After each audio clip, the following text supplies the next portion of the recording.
बोलो जयकारा बोल मेरे श्री गुरु महाराज की जय।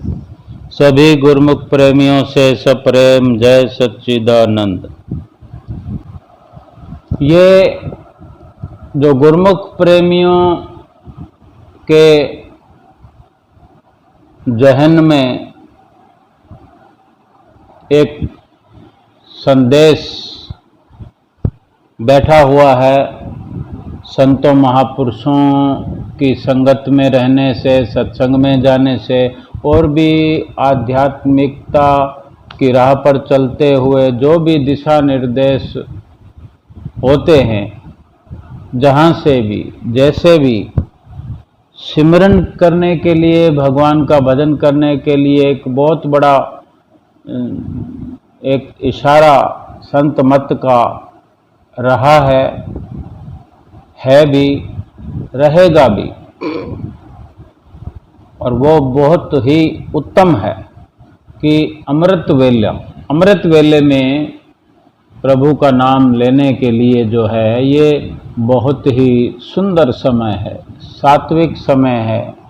और जो भजनीक पुरुष हैं, भजन करने वाले हैं, सीखने वाले हैं, जो भी भजन करते हैं, शुरुआत करते हैं चाहे, तो बहुत सारी जो विचारधारा है वो जब गुरुमुख अपने अंदर बिठा लेते हैं कि अमृत वेले करने से ये फायदा है, अमृत वेले करने से ये फायदा है, अमृत वेले में भजन अच्छा होता है और अमृत की बरसात होती है, बहुत सारी जो हैं ये भक्ति के विचार और ये संकल्प हैं, तो उसको फलीभूत होने में तो समय लगता है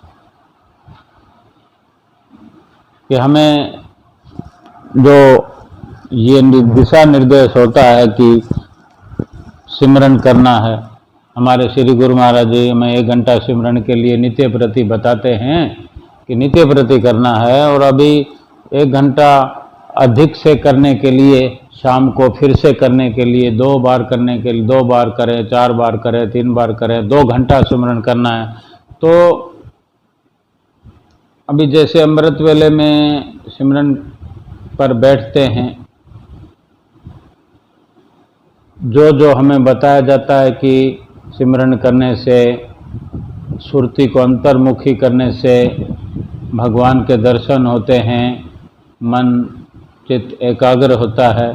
तो आज हमने शुरुआत किया, आज कल 5, 10 दिन, 20 दिन, महीना अगर हम ऐसा करें तो वो सब दिखने लग जाए, होने लग जाए, ये जरूरी नहीं है। क्योंकि सबसे पहले तो सीखने में समय लग जाता है।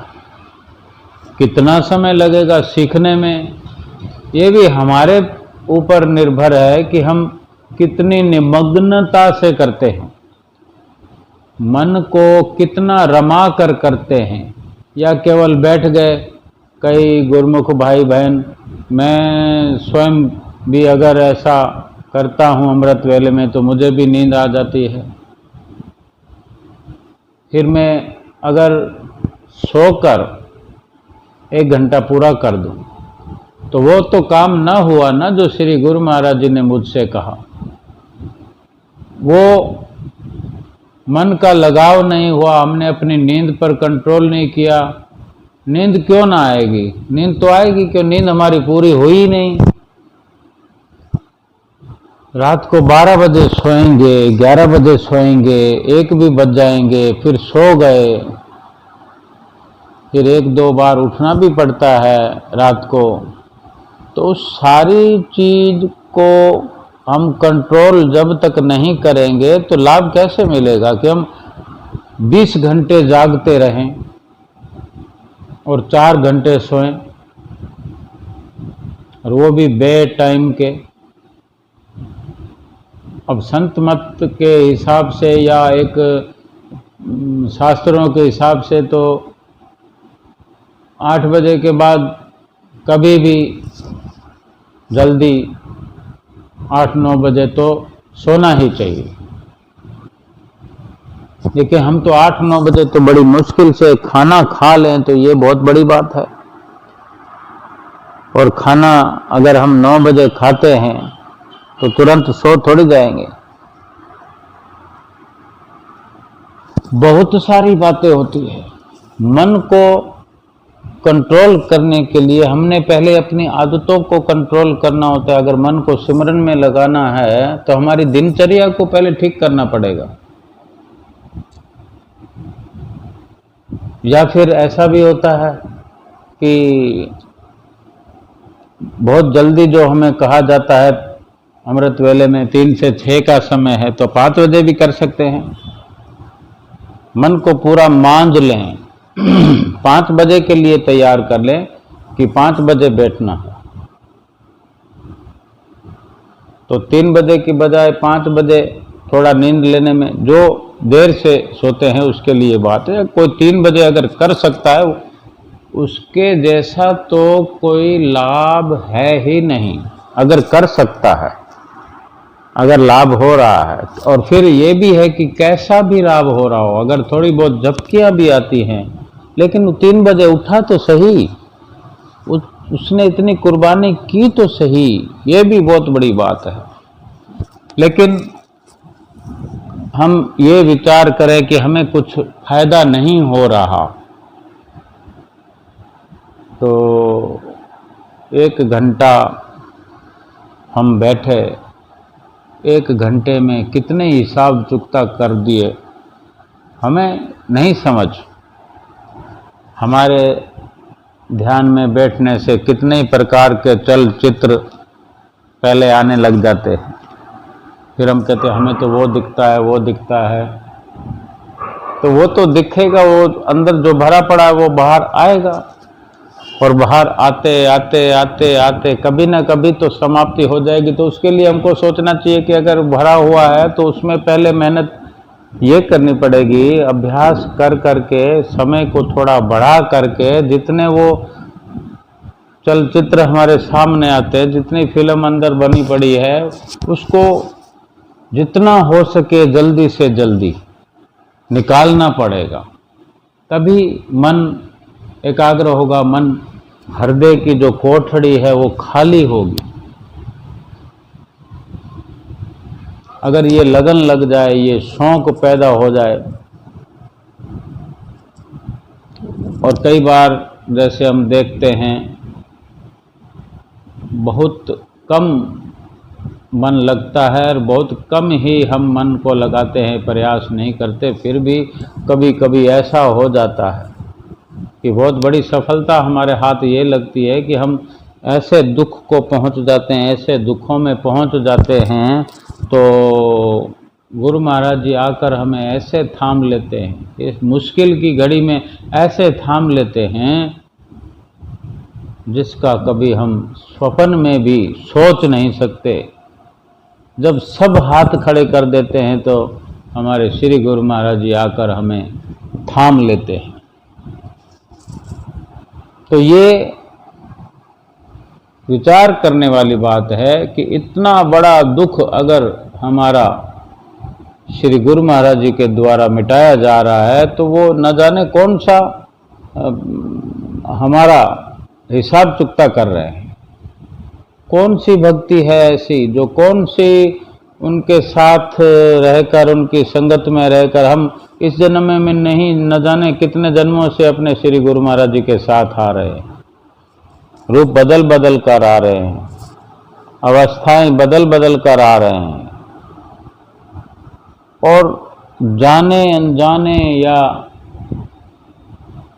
ध्यान में विचार करते हुए, सोच विचार कर जितनी भी भक्ति या पुण्य कर्म हमारे होते हैं वो हमारे श्री गुरु महाराज जी हमारा जो है बही खाता अपने पास रखते हैं, या फिर यूं ही उनकी गिनती हो, जो कुछ भी हो, हमें दुख की अवस्थाओं में वो हिसाब देकर अपनी दया का हाथ हम हमारे सिर पर रखते हैं। जब कोई मुश्किल की घड़ी में हमारा साथ देने वाला ना हो तो हमारे श्री गुरु महाराज जी आ जाते हैं। भजन अवश्य करना चाहिए। भजन ही, सिमरन ही इस जीवन का सार है। एक भक्तियानी है जो कि बताती हैं कि मैंने बहुत जगह पर और बहुत ही संदेशों में सुना कि गुरुमुख परिवार से तो मैं हूँ ही, अभी उसकी उम्र, भक्तियानी की उम्र चाहे 50-55 के बीच में है, लेकिन वो बताती हैं कि जैसे अक्सर हम सुनते हैं कि अमृत वेले में भजन अच्छा होता है, अमृत वेले भजन करने से अमृत की वर्षा होती है, अमृत बरस रहा होता है, इसीलिए तो अमृत वेला कहा है। तो कुछ इस प्रकार की उनकी धारणा रही है। तो वो एक कुटिया पर भी, कुटिया का जो कार्यभार है उनकी आदरणीय बाई जी ने उन्हें सेवा सौंपी है, जो बखूबी निभाती हैं। वो फरीदाबाद की रहने वाली भक्तियानी जी हैं और वहीं एक कुटिया पर संभालती हैं, घर में भी। और वो इस तरह की सत्संग चर्चा करते हुए बताती हैं कि श्री गुरु महाराज जी का ख्याल बना रहता है, सिमरन की एक आस लगी रहती है कि सिमरन करना, कब कर पाऊँ, कब हो। तो अमृत वेला जैसे चूज किया हुआ है उन्होंने, तो वो बताती हैं कि नींद खुल जाती है 3-4 बजे अमृत वेले, और बैठना होता है कि भले मैं आधा घंटा ही बैठ पाऊँ, कभी घंटा बैठ पाते हैं, कभी आधा घंटा ही बैठ पाते हैं। तो ये शुरुआत तो हर किसी की बहुत अच्छी होती है। असल जो मकसद है वहाँ पहुँचने में समय लगता है। गुरु महाराज जी धीरे धीरे कृपा करते हैं, कोई ना कोई संजोग बनाते हैं, उन्हें संदेश भिजवाते हैं, निर्देश भिजवाते हैं, तो वो धीरे धीरे कायाकल्प होता रहता है। लेकिन कहीं ना कहीं हम माया में इतने जकड़े हुए हैं, इतने फंसे हुए हैं कि हम कहते हैं कि समय नहीं मिलता। आधा घंटा अगर हम कर लें, उसके बाद में हम कहते हैं कि मुश्किल है बड़ा। कोशिश तो करते हैं, हो नहीं पाता, सिमरन में आकर अटक जाते हैं। अगर कोई सिमरन में अटकता है तो उसका ये भी मतलब है कि बाकी नित्य नियमों में भी विचार करने जैसी बात है। कहीं ना कहीं हमने अपने मन से मान लिया है कि इस तरह हमने कर लिया, ये पूरा हो गया। लेकिन जिस तरह श्री गुरु महाराज जी हमें आदेश करते हैं, फरमाते हैं, इशारा करते हैं, उस नज़रिए से अगर हम देखें, सिमरन करना मुश्किल नहीं है। अपने आप को डिसिप्लिन में, कंट्रोल में लाना बहुत मुश्किल है। जब तक हम खुद स्वीकार न कर लें। जब हम ये विचार करते हैं कि इतना बहुत है, हमने अपने आप ही हिसाब लगा लिया, हमने ये नहीं देखा कि हमारे पाप कितने हैं, पिछले जन्मों के कितने पाप हैं और उसके लिए हमें कितनी भक्ति की ज़रूरत है जिससे हम भवसागर पार हो जाएं और पार होकर भी अपने प्रभु के चरणों से अपना मिलाप कर सकें। ये तो हम नहीं जानते, लेकिन जितना हमें इशारा मिला है क्या उतना हम कर पाते हैं? 1 घंटा सुमरन के लिए कहा हो तो क्या 1 घंटा सुमरन कर पाते हैं? 1 घंटा अगर बैठ भी जाएं चौकड़ी लगा के तो क्या जो श्री गुरु महाराज जी आदेश कर रहे हैं वो पूरा हो गया? 1 घंटा